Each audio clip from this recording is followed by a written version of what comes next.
was one time I totally I've been on this trail a million times, a million times. This was at night, no problem. I got to this one place, maybe a mile in, and it was like a brick wall.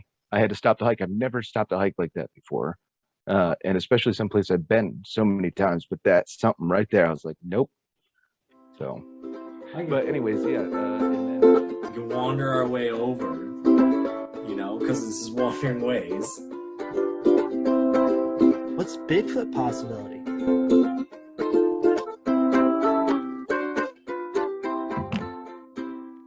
Clink. Clink.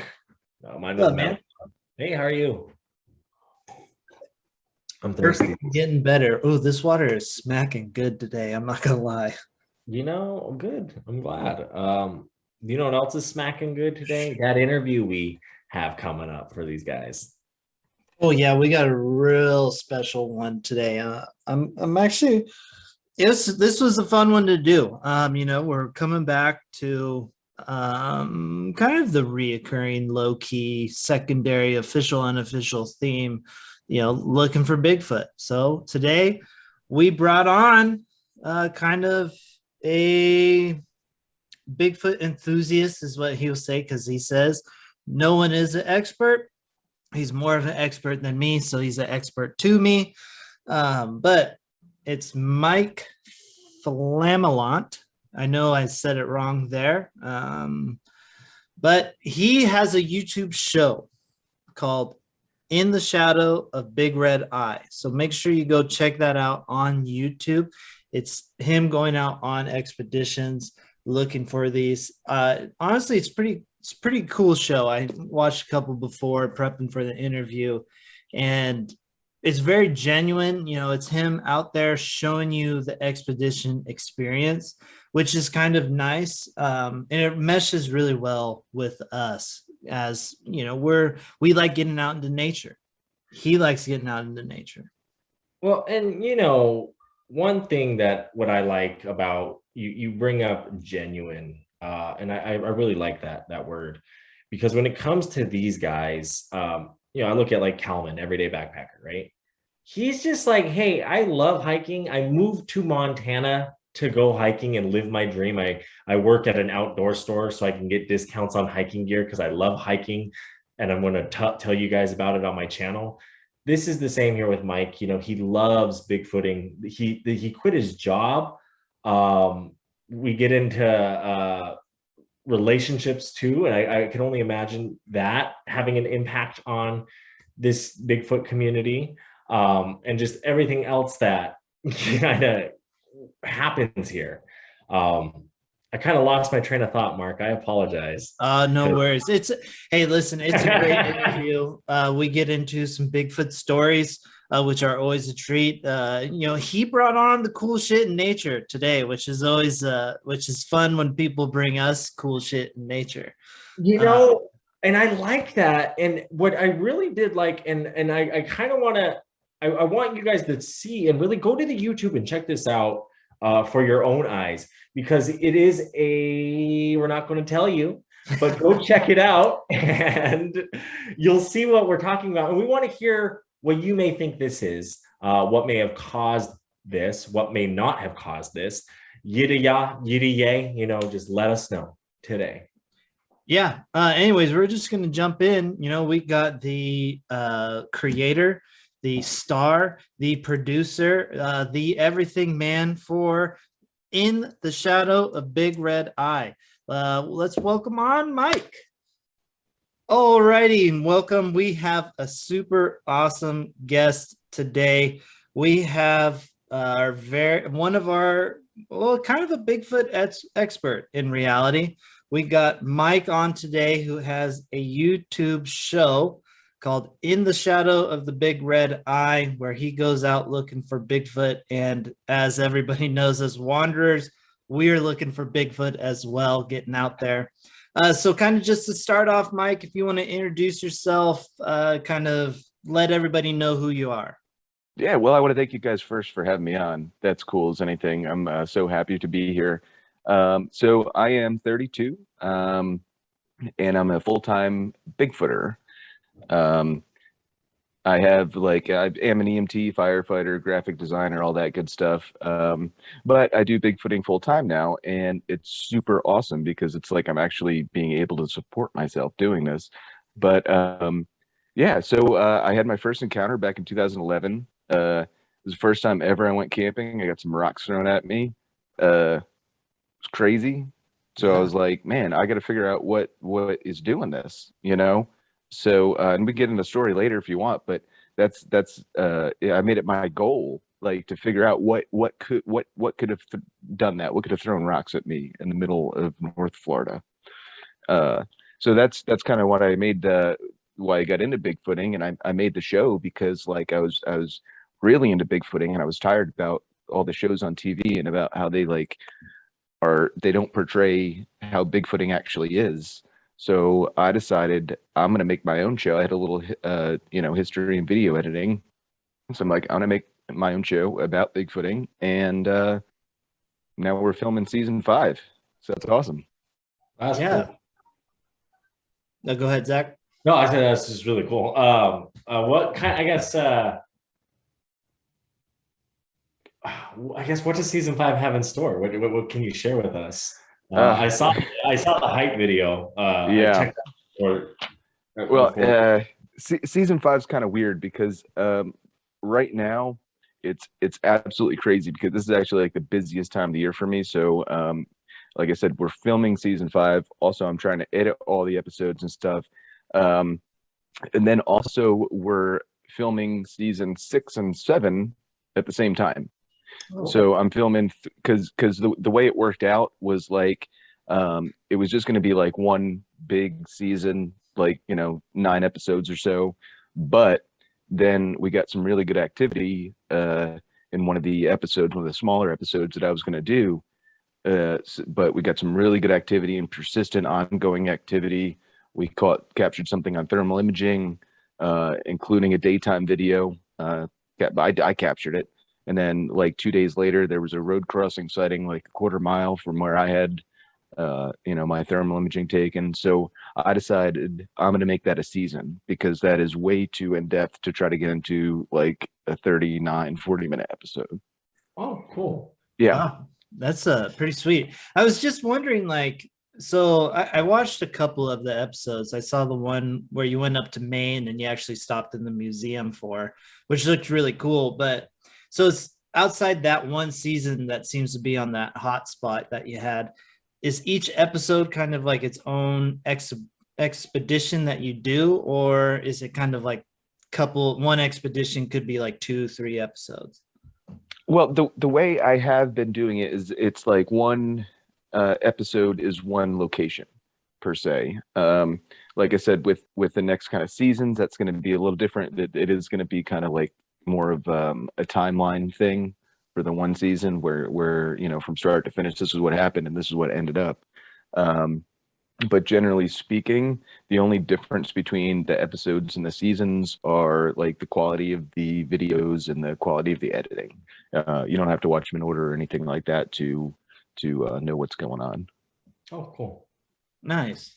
So I kind of want to get back to your first encounter because you kind of hint on that, and I think that's to me when it comes to bigfooting. I haven't had an encounter where my belief comes from is my tribal belief. I'm an enrolled Little Shell member here in the state of Montana, and we have the stories, right, of the Rougarou, of the Anishinaabe, the Anishinaabe people with Misabe, just the features of the hairy man, the tall man in the forest, all that, right? So I have my belief through a historical belief system enrooted in me.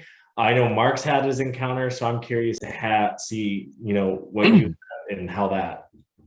Yeah, I'm interested. Yeah, well, okay, so I'll tell you the story. It's so I grew up in New Jersey and I moved down to Florida for this girl. I got engaged to her. It was really awesome. And I was working at a beach resort in Sarasota, and best job I've ever had. And I was bored one night and I was watching Finding Bigfoot on TV.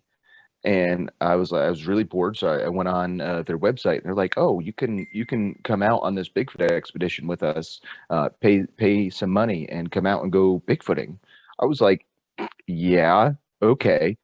So I had never been camping prior to this. I was inside video game, my whole life.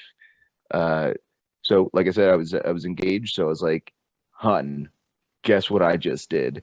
We're going up to look for Bigfoot in North Florida." Well, and then shortly after we broke up. But so I moved up to Tampa. I got a job in the ambulance working in Tampa after we broke up, and it was my second shift. This thing was coming up, non-refundable tickets, right?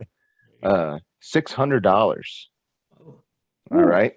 So I was like, man, I'm not going by I don't want to go by myself. I will if I have to, but I was working with this guy in the ambulance, and he was kind of like he had a weird, strange personality. So I was like, okay, he's kind of okay. This could be a potential candidate, you know. Yeah. So like, I don't know, 12 hours after I met the dude, I'm like, hey, um, I got some tickets to go up and look for Bigfoot in North Florida, and I need somebody to come with me. Would you be interested? And he's like, I've always wanted to do that. And best friend to this day. Nice. I love So it. Love it. so so we get up there, and there's a lot of people up there, right? And I'm like, oh man, we we we we picked a place to camp that was far away from them, because we're like, these people are absolutely crazy. They're looking for Bigfoot, right? Yeah. And then what are we doing up there? Anyway, so we set our campsite way up, and nothing happened the entire trip, right? We were walking through the woods, we were doing all sorts of calls and thermal imaging and everything. Nothing. We didn't see anything. And the last night, we were sitting, me and my buddy Jimmy, we were sitting around this a campfire, and we were watching a meteor shower. It was like 4 o'clock in the morning, and I had not seen like the night sky in a long time. Being from North Jersey, I grew up with it, but living in the city in Tampa, it's like So it was like super exciting to be out there with just a new friend on the last night, watching this cool thing, and we heard a tree knock, which is what Bigfoot are said to communicate with, but it's no one's ever seen a Bigfoot do a tree knock. It's just kind of like a hypothesis. So this one tree knock happens, and I'm like, oh, that's kind of cool. Woodpecker, anything. It could have been anything. Yeah.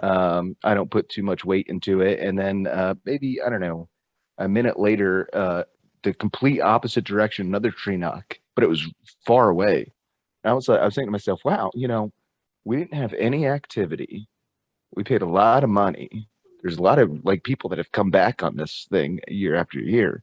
This is probably the people putting on the expedition, getting our money's worth. So I'm like, oh, it's like, okay, little entertainment for the night, whatever. Yeah.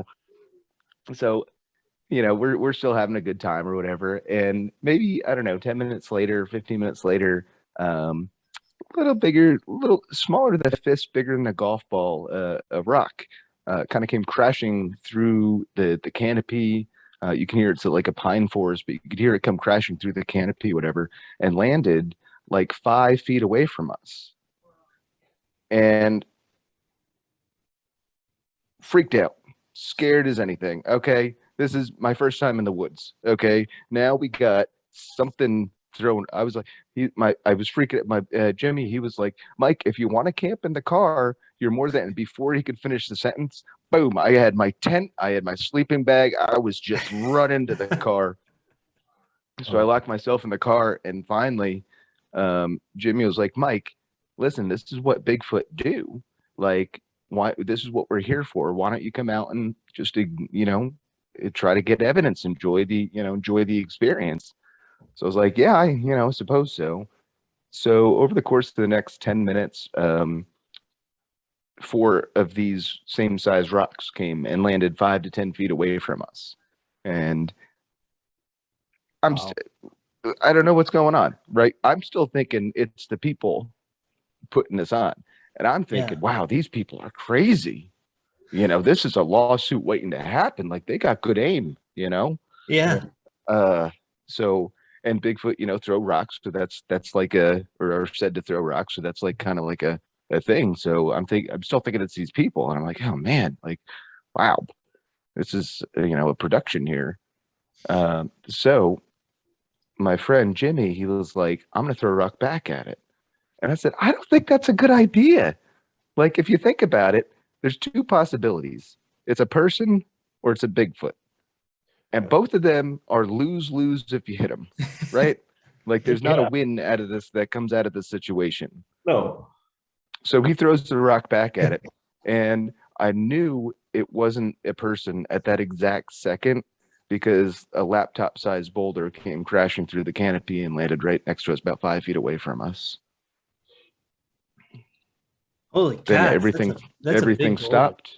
Everything stopped. The next morning, we kind of took some measurements a little bit. Closest, and this is given it some leniency. 75 yards the object could have been, or the subject could have been, that threw these things, because the canopy and the way the terrain was, geography of the terrain, 75 yards would be the closest that thing could have been. Wow. So as you're sitting there and you have the sky, you have the rocks come at you, the first couple, is it fairly quiet, like no other noise, like birds or anything going on at that same time? I didn't notice anything then. I can't remember if there was anything like that. Since then, I've noticed there is definitely a silence that falls over the forest. If there might be a Bigfoot around, but that night I don't recall anything specific. Okay. Wow. Oh, and I wanted to say something too in the introduction. Nobody's an expert at Bigfoot, so we're all just people with kind of like weird ideas, weird people with different ideas, I guess. But yeah, nobody's an expert at Bigfoot. We just all are really into it and just enjoy the subject. Yeah, that's actually a really good way to put it. You're more of an expert than me. That's why I'm going to call you an expert. So, but I do get what you mean. We're just a bunch of enthusiasts, I guess. Exactly. Yeah. So how many places have you gone Bigfooting? Oh man. It's got to be close to, it's got to be in the hundreds. Oh, really? Yeah. Well, if you think about it, I mean, I go out, let's see, once a month. Well, we'll say twice a month for the past, well, I don't know, 6 years, we'll say. Oh, wow. That's that. And that's only the past 6 years. That's since I started filming the show. Before that, I mean, those are all just fun stuff that we do. Right. So it's fun. I've got some really good, some really interesting evidence when you've been out there too, which is pretty cool. Keeps you going. What kind of evidence? I'm curious. I mean, I saw like some footprints and stuff on some of the videos that I was able to look at before. But I'm curious just to hear from yourself, like what you found. Yeah. Well, the kind of like the most. It's funny because like I have this like kind of like the top 3 best evidence that I've ever had, but with this stuff that's been going on recently, I have to rethink about that, because that's the best evidence that I've gotten so far. So we were at I was doing a solo hike in High Point State Park. Well, okay, I'll tell you the little story real quick. So I have a hypothesis that Bigfoot travel around the state of New Jersey counterclockwise, and they're in the same spot every 3rd year. I kind of hypothesize this because the sightings in that whatever X area increased by 80%.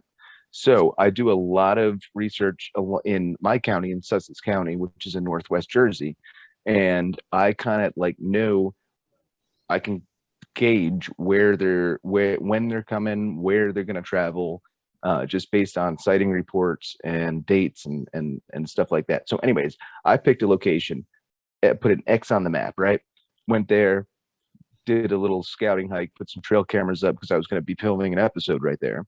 And then like 2 days later, I'm talking to this witness and he said, hey, I want to come up and show you my sighting location. I said, sure, whatever. So I drive him up there, whatever. We park in the same trailhead, no big deal. It's like the one trailhead to the park. And mile and a half later, where I come back, and it's the same exact spot that I had been like 2 days prior. Wow. So fast forward, getting the trail cameras like, I don't know, 3 weeks later, and I'm sitting there and clear, beautiful day, morning, nobody else at the trailhead, nothing else going on, no wind, whatever. And a tree gets pushed over. Wow. That's the best way I could describe it. And it's cool because I got an audio recording, and I mean, I don't know what it is. I have no idea. I got the EBGBs too, which I'm like super confident and like okay in the woods. Like even at night, like solo hiking, solo camping, totally cool with it. But there have been like a select few times that I'm like, oh, shoot, something's going on. I'm not meant to be here. And some people say that's Bigfoot, and I don't know if it is or not. It could just be my imagination. But there was one time I totally I've been on this trail a million times. This was at night, no problem. I got to this one place, maybe a mile in, and it was like a brick wall. I had to stop the hike. I've never stopped a hike like that before, and especially someplace I've been so many times. But that's something right there. I was like, nope. So, but anyways, yeah. And then the last thing that happened was I captured. This is a couple days ago now. I captured a thermal imaging recording of what I believe may potentially be a Bigfoot along the same area. Oh, cool. So I don't know what it is. We're kind of doing the analyzation stage of it now. We went out and did a comparison shot and everything. So right now it's looking pretty good, actually. Wow, nice. That's awesome. I've noticed, when we talked to Rick Rells from the BFRO, he mentioned that, you get the heebie-jeebies when you're in an area pretty close. Like there's just like, you get this feeling of like, I need to turn around. He told us one story specifically where like he was with like two others, and each person had like their own different marker, I guess, as they went, where they're just like, I'm going back now. It's really interesting. And it's not just Bigfooters that have this experience. It's hunters that have been in the woods that have been going to the same area for the same years and years and years and years and years, and for some reason that happened. This one witness that I was telling you about, he's been going to the same area hunting his whole life. He was I think he was in his 40s. Now he's in his 70s. He had that encounter. He had like a really good close-up Class A sighting where it couldn't have been anything else. And that was the last time he ever went back to that. It was the first time he went back in 30 years was with me to do that recreation that we had. So it's like, I mean, that changes somebody. It does. And it's actually quite interesting because I'm not sure if you're familiar with the show on Hulu called Reservation Dogs, but they get into a couple episodes with Bigfoot and the lore with the Native American culture there in Oklahoma, and how there's a guy that he won't go back to the hunting spot since he saw Bigfoot there. Same kind of mentality and fear.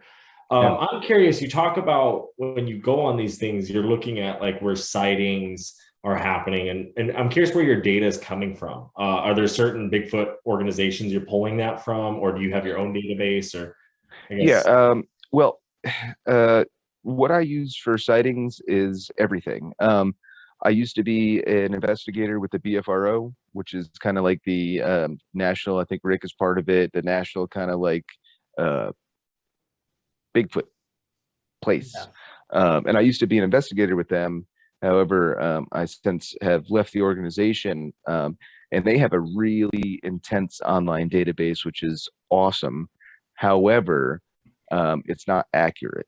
It's a good place to start. It's a good place to, get some data. If say you guys wanted to go out and look for Bigfoot, or one of your listeners want to go out to look for Bigfoot, it's a great place to read some, they have nice maps with colors and stuff. But like I said, the investigators in the state, it's kind of up to them what they decide to publish. So if there's a really hot area that they are currently investigating, they probably won't post that area and saying, hey, there's been 800 sightings here, because they want to investigate it and get evidence themselves and don't want other people coming in. Understandable, I get it.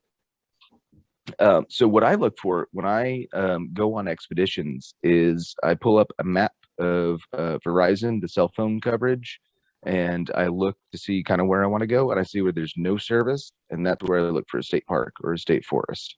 And boom, that's my first thing I look for, because when I go away, I don't want to be, I don't want to, it's a vacation for me, right?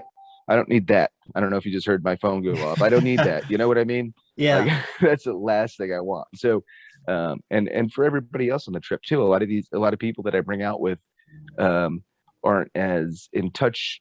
I wouldn't say in touch, but as open to nature and experiencing the kind of stuff that I like to experience, and they're more attached to their phones and stuff.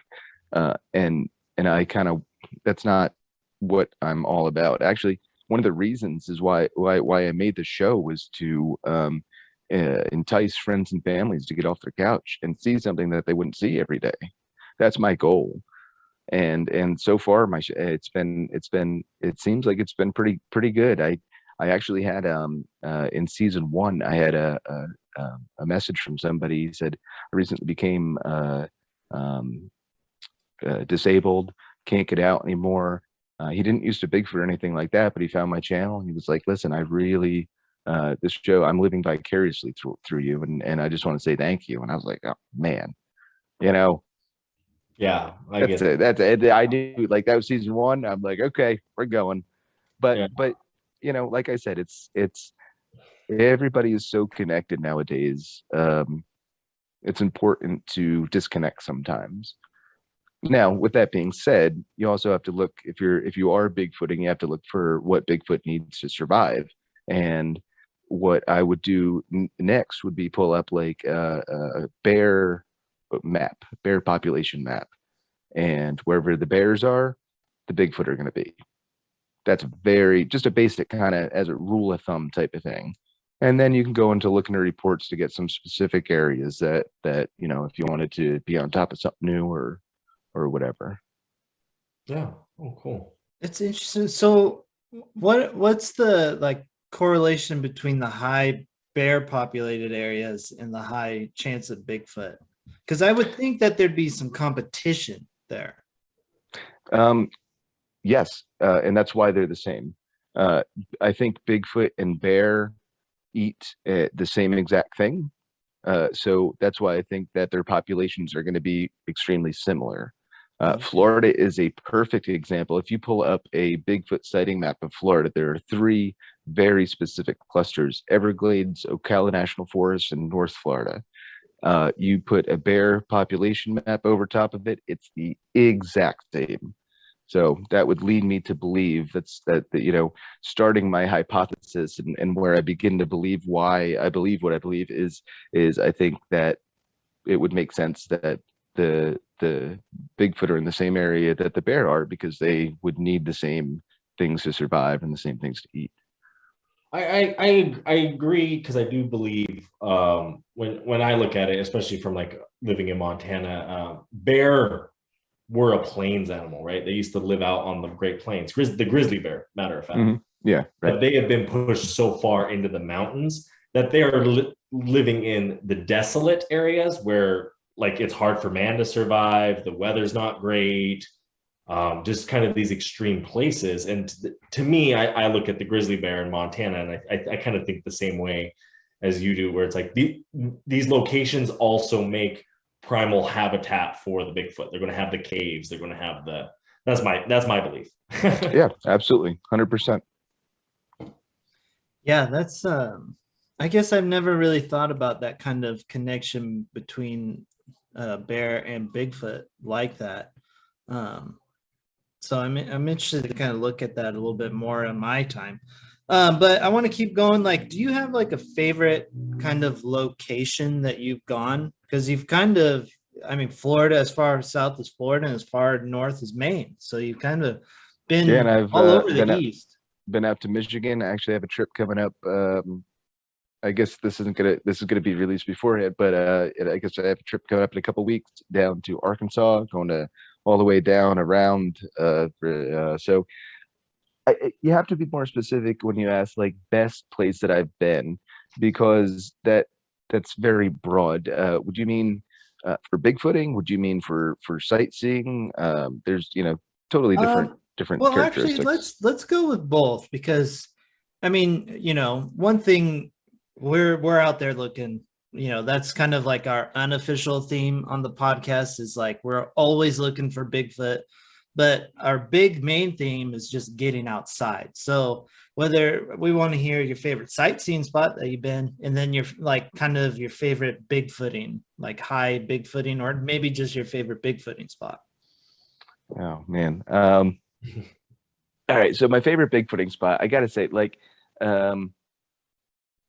if I could put one spot on the map where I would go look for Bigfoot today, right now it would be in my backyard in Sussex County, just because the evidence shows that they're going to be there, and my experience shows that they're going to be there. But if they're not here, then I would have to say, oh man, best place that you were going to get activity, probably Whitehall, New York. And it's funny, I'm going up there this weekend actually for a conference. So it would be like, yeah, central, eastern, New York, Vermont, Massachusetts area. Okay. That makes sense. And that's just because every time I go up there, I've repeated activity. It's just amazing. I don't know what it is. I don't know. It has a history behind, since the 70s. It's had a history. There's been some really, historical reports there from police officers. And the sightings continue this day. It's a very underrated spot for bigfooting, but it's awesome. Night, like for me, like hiking and beauty. I like overlooks. I like fire towers and like summits and mountains and stuff. The best place I've been to is Great Smoky Mountain National Park. I've backpacked through there. I would do it. That's actually where I'm gonna one of my stops on the way back from my little road trip is Great Smoky Mountain, just because I love it so much. Second place would have to be the Adirondacks. I mean, it's a close second. Both are so extremely beautiful. That's awesome. Yeah, I've wanted to get out to the Great Smoky Mountains. I haven't been. It's on my list. Adirondacks is on my list. I really want to get out there. Just listening to the way you talk about it, I really think you would like the Northern California, Eureka area, the Redwoods, just because of the Bigfoot activity, Yeah, the high mountain peaks, the big trees. It's really cool, unique. Listen, unfortunately, this is going to come as a shock to you guys, but as a full-time Bigfooter, I don't make a lot of money. So it's the funds to get out that way. I mean, unfortunately, a little slim right now, but I am always willing to have a sponsorship. If you guys want to send me out there, I would be more than welcome. You can go, I'll go to Montana first, and then we can go to go to the Olympic Peninsula. We'll hang out, whatever. Yeah, perfect. No big deal. We'll hit just let me know when my flight is, and I'll be ready. There we go. Yeah, well, who knows? You never. The whole country is beautiful in itself, so you can really kind of just throw a dart at a map and probably find something exciting. Well, and here's the thing too, is there's been Bigfoot sightings in 49 of the states. The only state being Hawaii without a Bigfoot sighting. Regardless if there's a Bigfoot or not, it's getting out there and looking. Like one of my big quotes is like a life without the possibility, or I'm sorry, a life with the possibility of Bigfoot or the Loch Ness monster is far superior to one without. Think about that. In every aspect, that is so true. Well, so for me, even if say whatever through those rocks, say it was a person, say whatever, say all the evidence that I've collected, it was totally explainable by something else, which it totally possibly could be. I'm not saying I have proof of Bigfoot. Nobody does. And it is proven, or if it, well, you can't prove something doesn't exist. So if it's not found, then all this would be an extreme adventure that I honestly wouldn't change for anything. Yeah, exactly. You know, and that's what I try to portray to people is like, get outside and do something. You know, I look for Bigfoot, you know, but hey, you don't have to do that. It's not for everybody.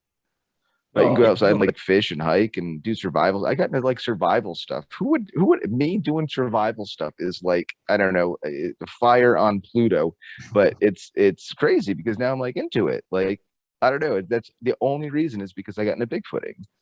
So exactly. it's cool what kind of becomes of you know, your path. It's awesome. No, I love it. For us, it's just like that. It's like, we didn't find any Bigfoots today, but we saw a pretty cool waterfall. It was a sunny day. We had some great conversation, and it was a fun day. Like, I'm why? outside and I'm with my friends. That's all that matters.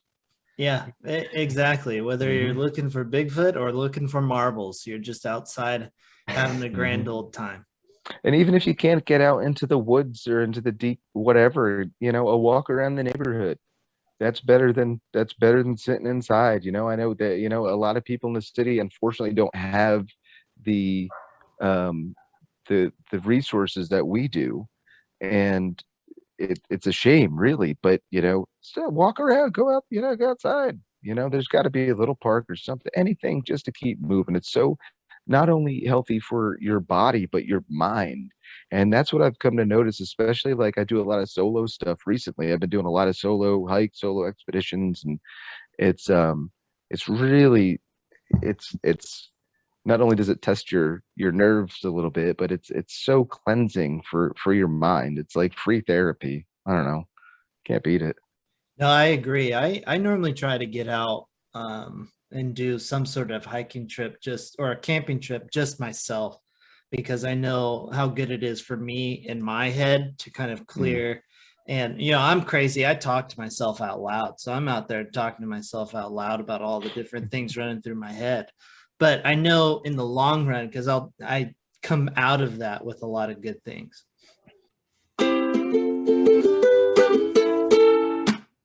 You know what that means? Time for another commercial break where we get to tell you to like, subscribe, and review our podcast.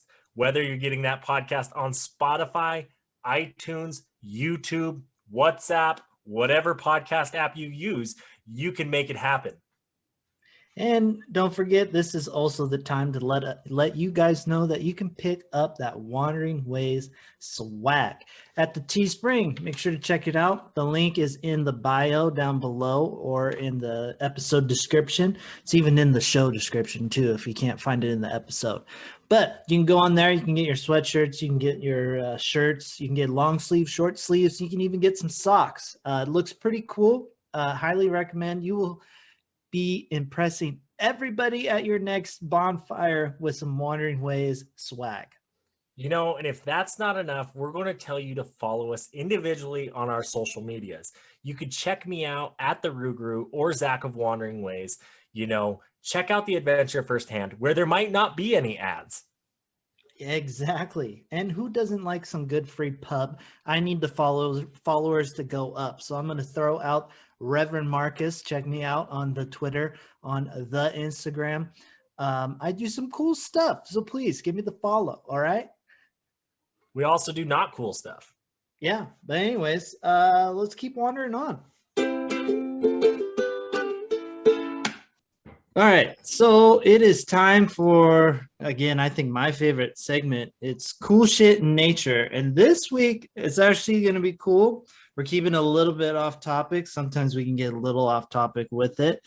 We are not showing animals attacking animals. Instead, Mike has supplied something that is super cool. I've gotten a sneak peek at it because I'm the one who puts it up, but Zach has not seen it. And I'm interested to see Zach's reaction because I'm not gonna lie, it's kind of intense. But here we go. It is a track of Bigfoot, I believe. Yeah, that would be a pretty plausible Bigfoot trek. Yeah, and what appears like if he were to walk into Nike, he's going to have like size 35s, because that is a massive Like foot. 16 inches. Yeah. Yeah, it measures like 15 and a half, and that's prior to the snow melt. So yeah, so the story behind this one was I got a call from when this is a long time ago. I think this is 2015 or 14. Um, I got a call from a witness who says that, hey, I go up to High Point State Park in New Jersey. I'm a teacher from down in the city area, and it's my thing to go up in the winter and just do winter bike riding through the park. I said, cool, what's going on? He said, well, the thing is, I found thousands of Bigfoot tracks. And I said, wait, what do you mean you found thousands? He's like, well, I go up there every year in the winter, and every year I just find these barefoot footprints in the snow, and it looks like they're playing. So he sent me some pictures, and okay, I was like, okay, well, either this is pretty good, or this guy is a whack job, and he's sending me these crazy. Because I get them. You have no idea how many crazy people are into Bigfoot. Oh, Like it's I believe they it. need I if people like if word got out, they need to open more mental facilities in this country because this is, I mean, a pandemic. Talk about corona. This thing, the Bigfoot crazies. I can only imagine the type of text messages you're getting or the emails you're getting from some people. Well, and you know, I got to say, you know, I'm a Bigfoot researcher, so I can't say that I'm not like crazy myself. But some of these people, oh, wow. Anyways, so yeah, so I'm like, okay, well, meet me up here at this park and show me where these footprints you find them. I'd love to investigate it. I go up there and I'm thinking this is great. This guy's crazy. No way. Because this is, you know, High Point State Park is not the least populated park ever. You know, a lot of cross country skiers go through there, so but whatever. This is right next to the Appalachian Trail. So so we start walking. We get up there 7 o'clock in the morning. You see there's a snow on the ground. This is a fresh snow that occurred the night prior, and we start walking and whatever, and right off the trail, maybe a yard off the trail, boom, that's what we find. And I'm like, you son of a bitch. I bet that. I looked at him like, you're not lying. He's like, I told you. So Yeah. so we found about there was 8 of them over about 50 yards, and then the snow kind of petered out a little bit, and we've lost them. How spread apart were they, would you say? Like the strides? I think they measured, I would have to look back, I think 6 feet 7 inches, 6'7" or 6'8" or 6'9", something like that. I would have, like I said, I have to go back, but it was in the high sixes. Wow. Yeah. That's a big stride. Yeah. So, you know, the cool thing about it is, so I've sent this off to a lot of people, and if you Google, I don't know if you can Google it now or whatever, but put up like bear double step footprint, and a lot of people have commented that, like, oh my God, this is just a bear track.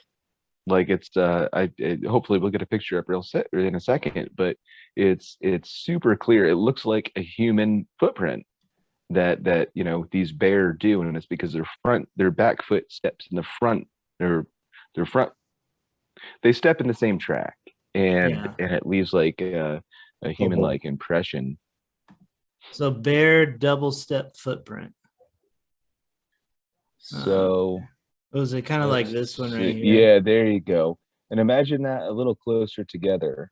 Like that could totally be actually, you know, oh, I don't know if I have it right now.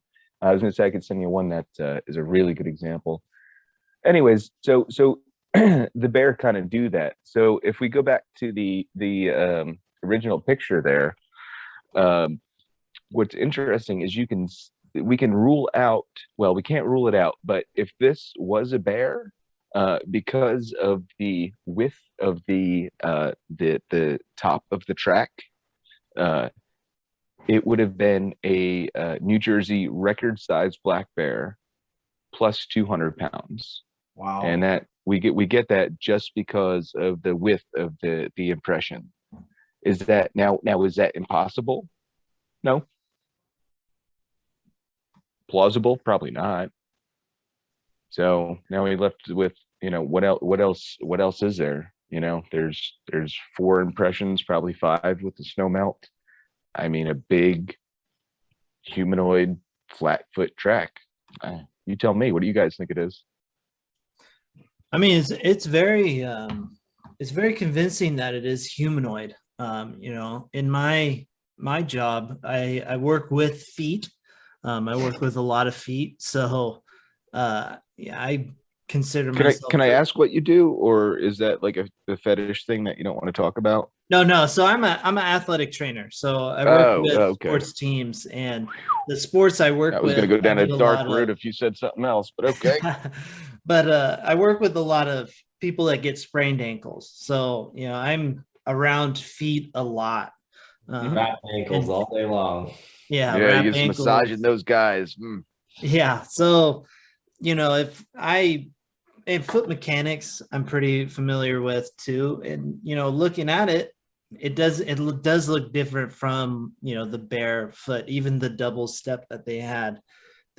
Seemed to be some clear differences, especially because you could see kind of like where a humanoid like arch would be on it. Well, and this thing doesn't have an arch, which is the most telling sign that it's, I mean, obviously because of the size, it's outside of human range, hands down. But the other interesting thing is it doesn't have an arch, which if you're into feet, which is kind of interesting, is so juvenile Bigfoot are said to have arches in their feet. And I've casted footprints like this in South Jersey in the Pine Barrens, where it was a human. It looked like a baby foot, and it was like 7 inches long, but it was a baby foot. It had the arch, everything. But a 7 foot long footprint. How old are you going to be? 6, 5? And this is in like February in the Pine Barrens when it was snowing along a river a mile back. Whatever. But it said as soon as the Bigfoot kind of grow and reach a certain weight, which I have no idea, because of the weight, their arch is actually flattened. So they have flat feet at a certain age when they reach like puberty or teenage years. Their arch gets flattened because of the weight of their body, which also it's kind of happening to humans too, I think. Yeah, that's it. That's his category. It's that's interesting to hear.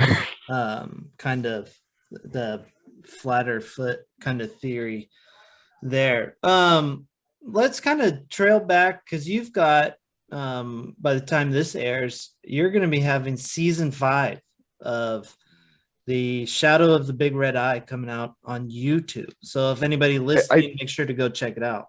I love how everybody puts an extra "the" in there. Everybody.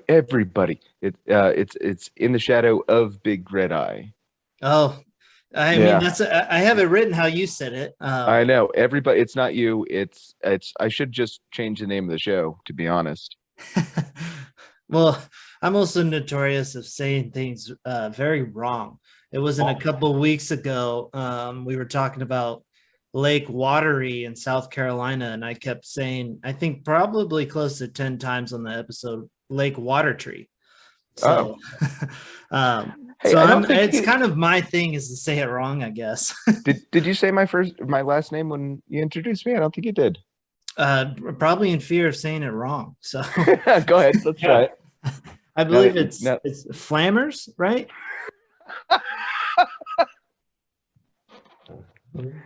Try it again. I'm gonna have to look up the wording of it. Flameland. Flameland. Okay. Famelant. Famelant. It's close. That was actually not too bad. I'll give you credit for that one. That was top 60%. So you're good. But yeah, so you got the new season coming out here. So I don't know how much you want to dive into. Maybe you want to go over some of the locations that are going to be on this Sure. this Oh man. season. So let's see. We have already filmed out in Pennsylvania. We filmed in central southern Pennsylvania. We have filmed let's see, in Michigan. We've actually filmed in 3 locations in Michigan, which is really cool. We went up to the Upper Peninsula, which was amazing. That place is so squatchy. Um, and then, man, we have a lot of upcoming stuff going on too. We're going to be down in the Pine Barrens, New Jersey. We go down there every year as like a fall kind of like, that's the one place you asked me before, like, the squatchiest place and then like the most like scenic place. I think the overall best place that I have ever been would be, Pine Barrens, would be Wharton State Forest in southern Jersey. And solely because it's centralized for all my friends. So like when I go down there, everybody comes. It's a big like family gathering of Bigfooters. It's awesome. Um, and the Pine Barrens are just so creepy, and they're notorious for having the Jersey Devil mafia dump sites and stuff. And it's just, yeah, I mean, it's so cool to investigate that area. And there's so many Bigfoot down there. It's like when they're down there, it's crazy. Like I said, um, and they have fishing. I mean, you camp right on a lake, and oh my God, the pickerel you pull out of there. Oh God. But like I said, it's all about getting out though. Like, I was telling these guys before, I think before we started recording, we're actually filming season 6 and 7 as well. Season 6 is going to be Sussex County. I've had some really intense activity. If you guys have followed my Facebook page, you kind of know what's going on, a little teaser thing. Um, and by the time this airs, we'll probably have it analyzed and have a good idea of exactly what I recorded, which is so exciting to actually like say that. Um, and then we're also doing a road trip too for season 7. We're going to South Carolina, Everglades, Ocala National Forest, Florida. We're going to North Florida, Fouke, Arkansas to see the Bobby Creek Monster. We're going to Great Smoky Mountains because I love it there. So yeah, it's going to be extremely, extremely stressful and tiring for me because I'm doing all of it solo. I You're gonna edit do it all everything. solo. I promote everything. I edit everything. I do all the graphic stuff. I do all, the filming, the witnesses, logistics. It's very time consuming. Um, but like I said, I keep thinking about that guy that sent me that message in the first season, and it's like, yeah, man, that's okay. It's okay. I Yeah, love to do it. that's awesome. That's awesome. So, I mean, kind of going back to season 5, are you willing to kind of share any kind of juicy things about season 5? Wow, okay. Let's see.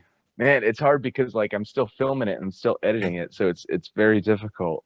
Um, Michigan had some really cool stuff happen. Um, let's see. Jeez. Uh, honestly, I can't. We filmed like 3 episodes of season 5, so it's very difficult for me to even and that was filmed way back before COVID. So, No, I feel you. which I was just curious if we were yeah, gonna I possibly wish get I wish I could do like a teaser thing, but yeah, I honestly at this point I'm going up to Whitehall this weekend for a festival. I'm speaking up there, and then the weekend after I'm going down to Virginia. So it's like I'm going crazy. So how did COVID affect the Bigfooting? I guess I'm curious how. Yeah. Yeah. Well, it was we had a lot planned for last year, and everything was going on schedule, which I think was kind of like the shittiest part about it, because what I do is the beginning of every year, I plan everything. All the expeditions are planned, the locations are planned, And I do this because I have like a private group of people that I invite out with who, have been out with me before, who, are on the same page, how to film, all that good stuff. I do that so they know they can take off of work or do whatever they want if they want to. So I had all this planned, and it takes so much time and effort to do that. And then boom, COVID, and they closed the state parks and the forests, and it's like, what? Well, like, hold on, like, like, wait, we can't go out into nature now. We can't get away from people. So that was difficult. They closed New Jersey's Appalachian Trail. Oh wow. Yeah, you couldn't come into New Jersey on the Appalachian Trail without getting fined. Oh wow, that's Yeah, you couldn't camp in the shelters. You couldn't do anything. that's yeah, it was a crazy time for sure. It was definitely, it's kind of a bummer it ruined your Bigfooting though. Hey, but you know what? Everything happens for a reason. That's kind of like my philosophy in life. So what we're doing now is we're going at it hard, like I had the opportunity to be able to do this, and not only, am I doing it because I'd like other people to, I say that's kind of like the reason why I make the shows, because I like other people to, watch it and enjoy it. But really what it comes down to is I do this for me. Like, you know how hard it is to get a date when your occupation is Bigfooter? I can imagine, unless you're married beforehand. Yeah, no, and I'm not married. No, it's very difficult, and it's difficult because the one specific select group of people who you can choose from are also Bigfooters, because got it right. Two birds, one, whatever. However, the selection of females that are into Bigfooting, there's not many, and the ones that are there, I feel you. Fair. there's not many. There's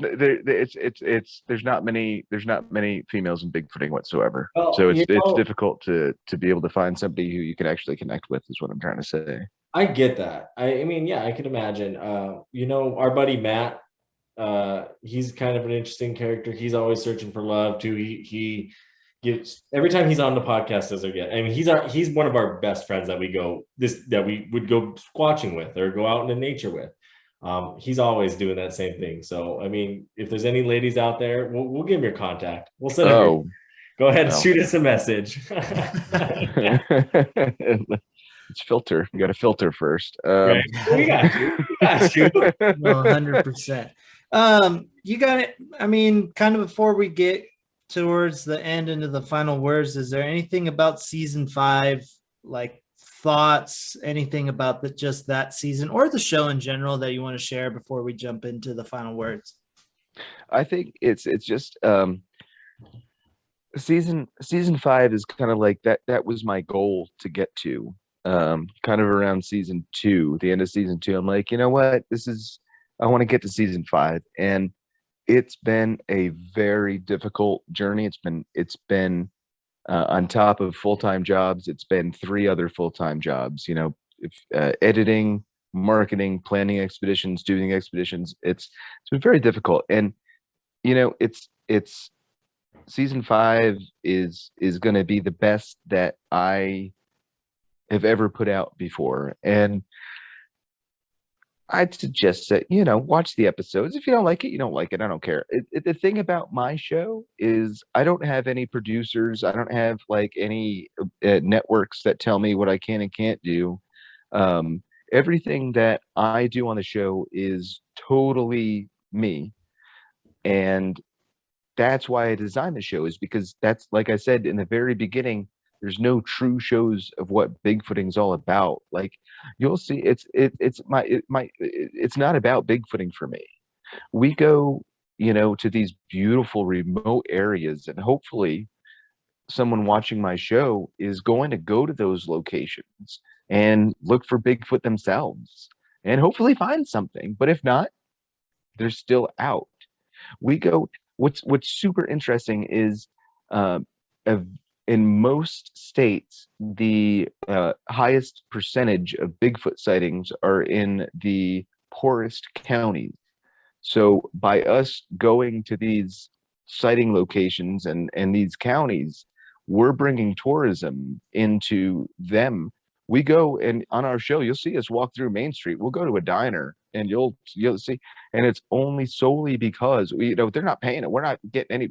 It's because we want these small businesses. I'm a small business. I have to succeed too. So why can't I get those and help everybody around me do that as well? So it's not about finding Bigfoot. It's about getting outside and doing, seeing something, and it's so cool what you see when you're out on adventures. It's amazing. Yeah. No, I love it. I love that you do that. I especially getting and shopping local and going to those local diners and those places. I mean, that's something we always preach, don't go to the McDonald's. I mean, it makes sense sometimes at 4 a.m. and you're on the road. Well, sometimes you just need a McDouble, Exactly. Yeah, exactly. Or you just, but when you get the opportunities, find those small towns, find those local diners or those local shops and give them a buck or two, because you're going to get to Amazon anyway. And you know what, too, and just to take that a step further, it's not even about, just experiencing the different types of food and the different places and different kind of small businesses. It's about experiencing the culture and the different people there. Like, I can't tell you like how many restaurants I've walked into and had some of the best conversations with people just because I'm wearing a Bigfoot shirt or something like that. It doesn't even matter. It's I don't know. I'm from New Jersey and everybody up here is like fast and mean. So I don't know. Maybe it's different other places, but like when I go like down south, like I just got back from Kentucky. Oh my God, everybody is so nice there. It's incredible. And it's like it's the East Coast. That's what it's a culture. It's a different change from what you're used to. And I'll tell you, when I got back from Kentucky, I wasn't that fast, raging person. I had that kind of slow mental mentality, and unfortunately, it doesn't stick with you as long as it should. But you got to keep that going as long as you can. And like I said, it's free therapy. You get in that mindset, and hopefully that'll help somebody else. Yeah. No, 100%. 100%. Well, anyways, I've got to be that guy. We are getting towards the end of the episode today. So that means it's time for the final words. And so since you are our guest today, we'll let you go first. And how the final words works, it can literally be anything you'd like. If you have written a poem for us today, or if you have, we've had people share videos on this from their phones. We've had kind of an array of anything. So like literally anything you want, final words, go for it. This is like, so like when you're on death row, you actually get to prepare for that kind of stuff. Now, so this is difficult. No, I just want to thank you guys for listening and seriously for having me here. There's a lot of people in Bigfooting and a lot of different perspectives and philosophies on what Bigfooting actually is, whether it be aliens, whether it be interdimensional, whether it be an actual being or whatever. As long as you have an opinion on something, I think you're right. If you want to get into the specifics and the details of it, then we can. But as long as you're thinking outside the box and you actually think that there's something out there that maybe we haven't found yet, there's something that's greater out there than what is known, is how I just try to keep my mind. And you can get into the spiritual aspect of it if you want, doesn't really matter, but getting outside and being in nature is really what has grounded me and has gotten me to where I am this day. And that's just what I want to share with everybody else. And looking for Bigfoot, that's just what I like to do. If you want to look for Bigfoot too, I have a mini docuseries, Squatchables, which you can watch if you want to learn how to get into Bigfooting. It's on my YouTube channel. Other than that, just go outside and enjoy nature, my friends. My show is in the shadow of Big Red Eye, YouTube channel, Sussex County Bigfoot, and we're all on social media. If you want to send me a message, feel free to do it on our Facebook thing. So thank you again, guys, for having me. Yeah, no, we appreciate it. And for my final words, I just want to thank you so much for coming on. We appreciate you and what you do. And what I really appreciate is how genuine you are. Like you said, it's coming from you. These are things you're doing. This is your hobby, your fun. Like you said, it's hard to find people that genuinely want to talk to you about Bigfoot back. But when you do, some of those people you have some of the best conversations, the great conversations. I've met some of the most amazing people in my life through bigfooting. It's incredible.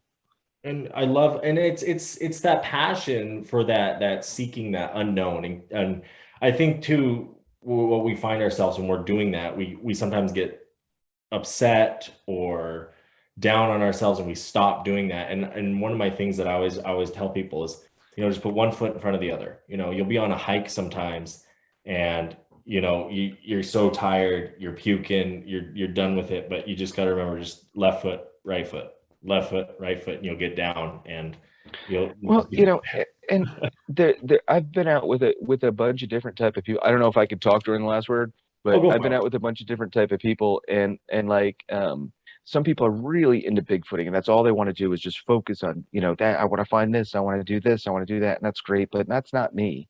It's like I said, it's about experiencing, going outside, Sorry. Exactly. No, exactly. My point. You just keep going, because that's what we have to do. When we stop, we lose. And, that's essentially it. That's all I got. I'm going to pass it on to the Reverend there.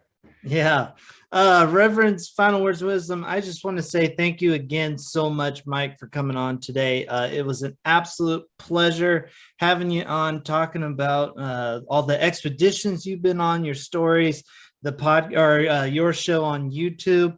Make sure everybody go check it out. It's a great one. It's In the Shadow of Big Red Eye on YouTube. Make sure to check it out. The Instagram is Sussex County Bigfoot. Nope. Instagram is Shadow of Red Eye, and the YouTube is Sussex County Bigfoot. That's the channel name, is Sussex County Bigfoot. Okay, I remember seeing that In the one Shadow of them. Big Red Eye. Yeah. All right, sorry. We'll make sure that's all correct in the links down below in the podcast episode description. So please make sure you guys all check that out. There's a lot of great things out there. In the Shadow of Big Red Eye, Mike's preaching it. It's all about the journey. It's not always about the destination. So let's keep on out there and go squatching if you want, or just go out and enjoy nature. Hey, just remember, you can't prove that something doesn't exist. Exactly. But that being said, peace out, everybody. Bye.